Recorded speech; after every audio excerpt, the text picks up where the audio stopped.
Good afternoon દોસ્તો, અત્યારે વાગ્યા છે 3 અને આજ આપણે જઈએ છીએ આપાલાના ઠાકરે ગોરસ ઠાકર દાદાના દર્શન કરવા। તો વિડીયો જોતા રહેજો। આપણે અત્યારે જઈએ છીએ આપાલાના ઠાકરે ગોરસ દર્શન કરવા। તો નવા વ્લોગમાં તમારું સ્વાગત છે। તો ચાલો જઈએ ગોરસ।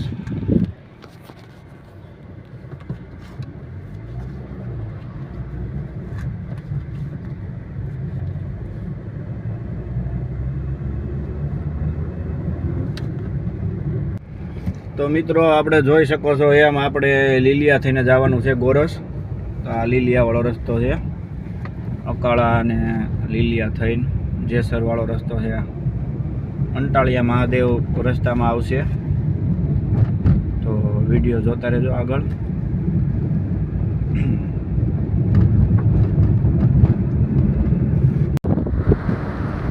આ છે હેતની હવેલીવાળું સરોવર, હરિકૃષ્ણ સરોવર। આગળ આવે છે હેતની હવેલી, દુધાળા પાસે છે જે છે એ વિડીયો જોતા રહ્યો।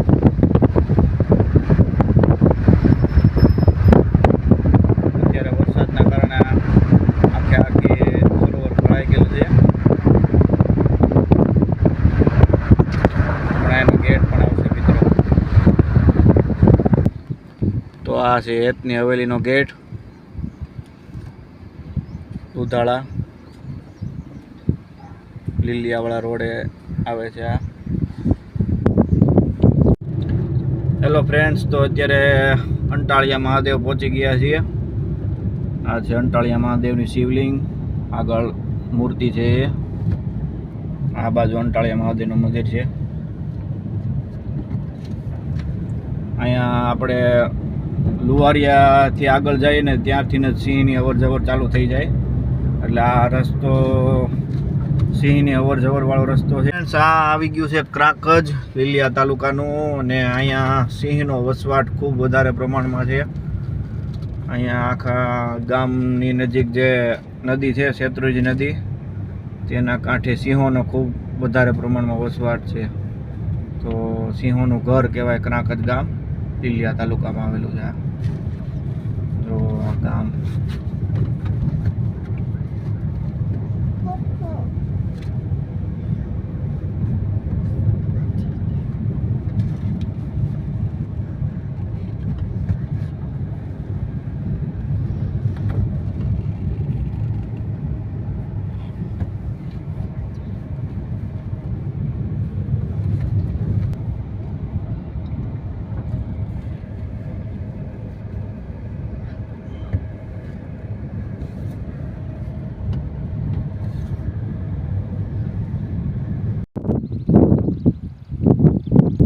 તો હેલો ફ્રેન્ડ્સ, આ છે રાજમાતા સિંહણનું સ્ટેચ્યુ। આ લીલિયા તાલુકાનું ગૌરવ રાજમાતા સિંહણ, એના જે પશુ પ્રેમીઓ છે એને આ સ્ટેચ્યુ બનાવડાવ્યું ફોરેસ્ટ ડિપાર્ટમેન્ટની પરવાનગીને લઈને। તો જો મિત્રો, આ રાજમાતા સિંહણનું સ્ટેચ્યુ છે।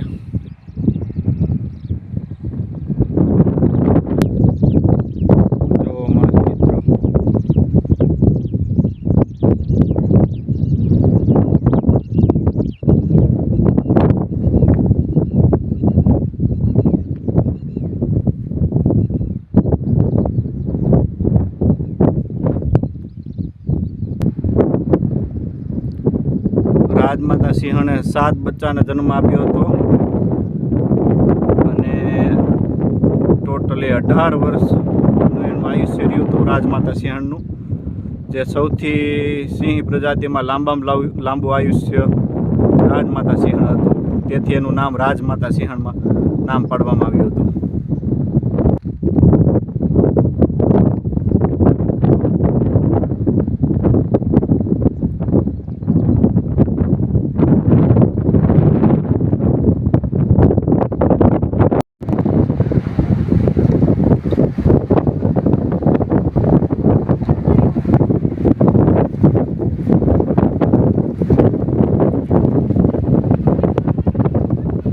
અરે જો કાકા, અરે હેલો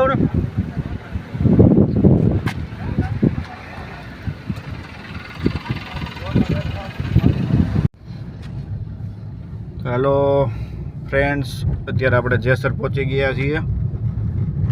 આ બગદાણાવાળો રસ્તો છે, જેસરથી બગદાણાવાળો. બગદાણાનો રસ્તો સાઈડમાં રહી જાય. આપણે સાપરિયાળીથી સીધું જ જવાનું છે, મોટા ખુટવડા બાજુ. તો ચાલો જઈએ આપણે બગદાણાના રોડ પર.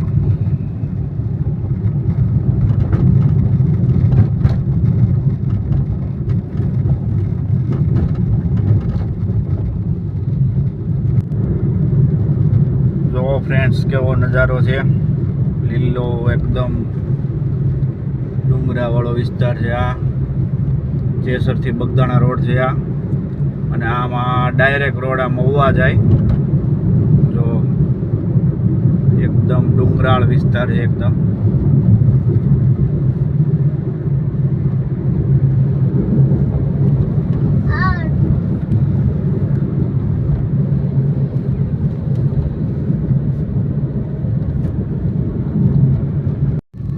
તો આ આપણે સાપરિયાળી આવ્યું. અહીંથી બગદાણાનો રસ્તો જવાય. ખાલી 20 જ કિલોમીટર બગદાણા થાય છે. જુઓ મિત્રો, અહીંથી 20 કિલોમીટર બગદાણા થાય છે. આ પાછળ દેખાય છે એ ભૂત બંગલો છે. પેલાની હવેલી છે, જૂની રાજા મહારાજા વખતની, અને એમાં ભૂત પણ થાય છે અત્યારે. જો આ ભૂત બંગલો, ધોળા દિવસે બીક લાગે એવો છે આ બંગલો.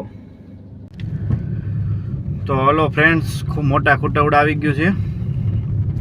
હવે અહીંથી ગોરસ ખાલી 3 જ કિલોમીટર થાય છે. અહીંથી ઠાકર દુવારો, આ આલાના ઠાકર છે ગોરસ. તો અહીંથી હવે 3 કિલોમીટર થાય છે. આ મોટા ખુટવડા આવી ગયું. બગદાણાથી આગળ 10 થી 15 કિલોમીટર આગળ થાય છે આ ગામ, બગદાણાવાળા રસ્તે.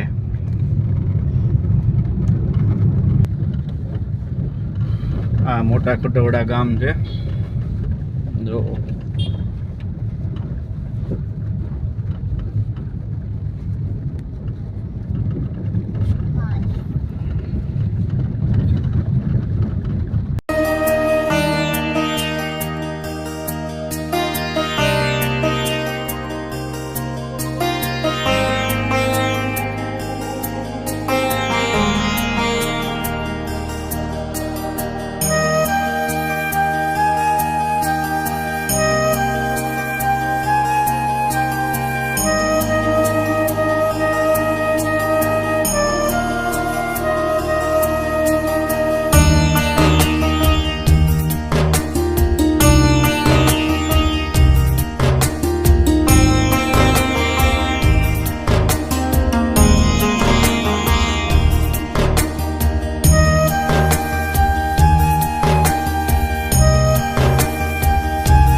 આપણે ગોરસથી નીકળી ગયા છીએ અત્યારે ઠાકરના દર્શન કરીને આશીર્વાદ મેળવીને, અને બાપુ વારે પણ વાત કરી, દર્શન કર્યા બાપુના.